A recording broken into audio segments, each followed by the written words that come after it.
This trailer, you don't even know for what game it is. And if you know that the game wishes to be as cool as this trailer is. This trailer tells you something, or rather tries to tell you something. Look at those three brave heroes, archetypes of fantasy classes, face off against this dangerous foe. This is what the trailer tries to show you, tries to tell you, but what we see is different. We see this lonely knight, lonely fighter, outmaneuver a rogue, outstrength a barbarian and deflect the magic of the mage. Although he is the bad guy, people who haven't played ESO or Elder Scrolls Online think of this man as the hero. A hero who faces multiple foes, loses at the end, but barely so, and he lives. Just like the heroes or archetypes of classes, the Ascendant Lord in this trailer is also an archetype of a class. He is or rather the fighter. Gender, male. Race, human, or half-elf in this case. Class, fighter. Weapon, greatsword. He is the meme. He is John Elder Scroll. I'm the steel merchant, but you already know that. So why do we love fighters? I think the biggest reason, and the only one really needed to be said, is that fighters are basically normal guys or gals in crazy worlds filled with unique characters. I'm a favorite princess of a goddess. I'm emo, evil, but have a heart of gold under everything. I'm a Tumblr hot guy darling. I'm a tomboy barbarian mammy golden retriever who is on fire. I'm a dominatrix who is the easiest character to get to bed. Just genocide kid for me, okay? I'm token white guy. Actually I'm a quirky wizard with magic cancer and an orb that can explode, ending the game in Act 2. I'm Druid Lady from previous games. Minsk is Barbarian, or rather a Ranger from previous games. So is Boo. I'm Bear Elf. Everyone likes my voice and people bitched about my sexting they themselves chose. I'm Token Black Guy, who got manipulated by a hot devil into selling my soul. I'm the most morally good character in this game. I'm Frog. I take sword and bash my enemy, for Vlaakith or Orpheus. That's just Baldur's Gate 3. With so many unique characters, my John Baldur character didn't feel out of place. He felt as the only normal guy around, who just had to deal with all this shit. And that's why we love fighters. Those aren't men with special heritage like sorcerers or don't study magic like wizards. They don't have inner crazy rage that allows them to throw buildings or some shit like barbarians. Fighters are regular folk who train and they fight against monsters, beasts, evildoers of all kind, humans, orcs, demons, devils, all that with their sheer skill, strength and power of will. Fighters are simply the most down-to-earth class in D&D and most RPGs. How so? Okay, give me an example of a cleric. I will wait. A cleric in our world, Jesus and his apostles, right? Well done. How many were there? Not so many. Still, Jesus is the GOAT, so don't blast my ass. Okay, something easier. Let's say rogues. I will wait. Okay, thieves. Special ops, yeah, that's it. So, thieves, for real. Thieves aren't rogues, they are just thieves. Scum, that's it. Special ops, okay, maybe, possibly, but they are fighters too. So, paladins. Oh yeah, Teutonic Knights, Hospitallers, Templars. Well, they aren't smiting evil with their magic attacks, so yeah, they are fighters. Barbarians then? Yes, finally, they did exist. Vikings had them, Vandals had them, and many more. Guess what? Where are they? Nowhere. They ceased to exist because fighters are better. Fighters are soldiers, disciplined, trained, controlled, superior to some mushroom-enhanced freaks. Like I said, fighters are most down to earth and we love them because we have them. We see them. Soldiers are fighters, policemen are fighters, firefighters are fighters. Even in fantasy, regular city guards are what? Fighters. I think I made my point clear and understandable. Let's beat it some more, however. You see how the Ascendant Lord fights? Those moves are cool, yeah, but they are believable. This is what a fighter is.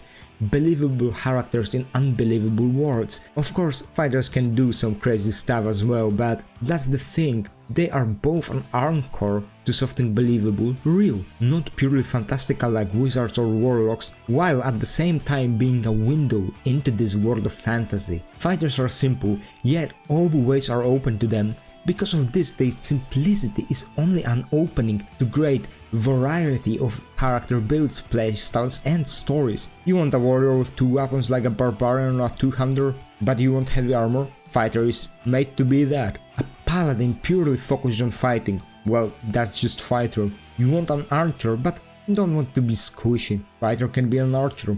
Archers are fighters in our world after all. Do you want a fighter who is a mage? Yeah, you can do that. Eldritch Knight. A fighter who reads basically. Do you want a monk fighter? Weapon Master. A fighter so dedicated to his style of fighting and single style of weapon that he breaks bounds of magic and accesses the key energy used by monks by simply being so absolutely goated at fighting with his weapon. Imagine this, you are in Star Wars, you fight with a vibro sword. You are so good at it that the Force decides that from now on you can use it. However, only when you use your Vibro Sword. You can do that simply because of how good you are with it. Continuing with D&D a little bit, Dwarven Defenders, walking tanks. Like, do I need to say more? The name says it all. What are Dwarven Defenders? Fighters. I continued writing this script like 2 weeks after, so I completely lost the plot of my own script. However, one argument for superiority of fighters came to me during this time.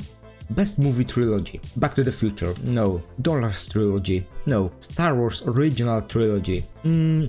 Close, but not that yet. So now we know which trilogy it is. Lord of the Rings. The Fellowship of the Ring. Group of heroes. A perfect D&D party with many classes.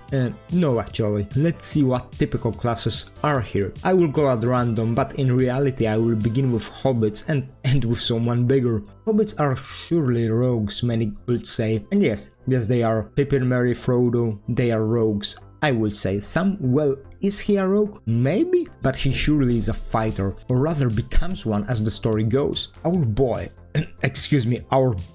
our man, our goat defeats a mutated spider, offspring of some eldritch thing from outside the universe. He wins. Absolutely perfectly made fighter. Weapon master of Pan, the goat. So we got one fighter, or rather one multi-class rogue fighter. For now, it looks like we have 4 rogues, so it would mean rogues are the best. Well, Gimli and Boromir are fighters. Gimli is a dwarven warrior, warriors are fighters, knights and soldiers are fighters as well, so Boromir is a fighter. Although those two may be fighters, their styles are different like I said. One focuses on damage with a great axe, while the other is more balanced with a sword and shield. They, with Sam, give us 3 fighters, still less than the rogues if counting Sam to both classes. This leaves us with 3 members of the Fellowship. Immediately everyone will say that Legolas ain't a fighter, he's a ranger, and I agree. However, I disagree that Aragorn is a ranger. I mean, he is, but just like Sam, if looking from a gaming perspective, a D&D perspective, he's a multi-class of ranger and fighter. To this I think we can all agree. Then there's the wizard, who's actually a cleric in a way, but also clearly a fighter. And here, 2 most well-known wizards out of the 3 most popular, Gandalf, Dumbledore and Elminster. 2 of them, like I said, are actual wizard fighter multiclass, with Elminster being part of D&D. This shows us that fighter is such a goated class that to be among the greatest of wizards, be it in fantasy like LoL or D&D, you need a little bit of a fighter in ya. In games, it ain't easy to make mage interesting, or should I rather say, it's easy to make a mage boring. A quick way for many to make a mage more interesting is to give them a little bit of a fighter. And vice versa. To have the best of both worlds is needed. To have the best of both worlds is indeed the best of both worlds. A great line. But it's true. What is a warlock than a more fight-capable wizard?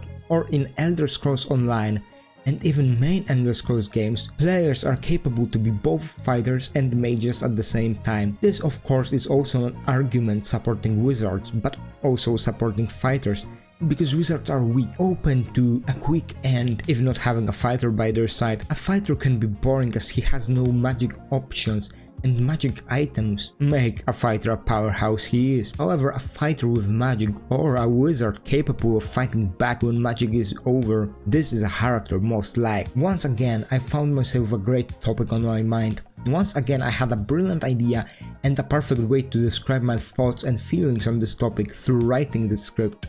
Once again I failed, as my mind began to jump around wherever it wanted to go. Forgetting about the script for like a week didn't help, and maybe that's the reason I like fighters, because they can be as much of a deep class as it is basic. And for me, a person who likes to play with character making, leveling, building, multiclassing, but is also very forgetful, this is a perfect class. However, I would like to hear out your opinion. What do you think of fighters? Please tell me in the comments. Like if you liked, dislike if you disliked, subscribe if you feel like it, and if you love fighters like me, then keep on fighting.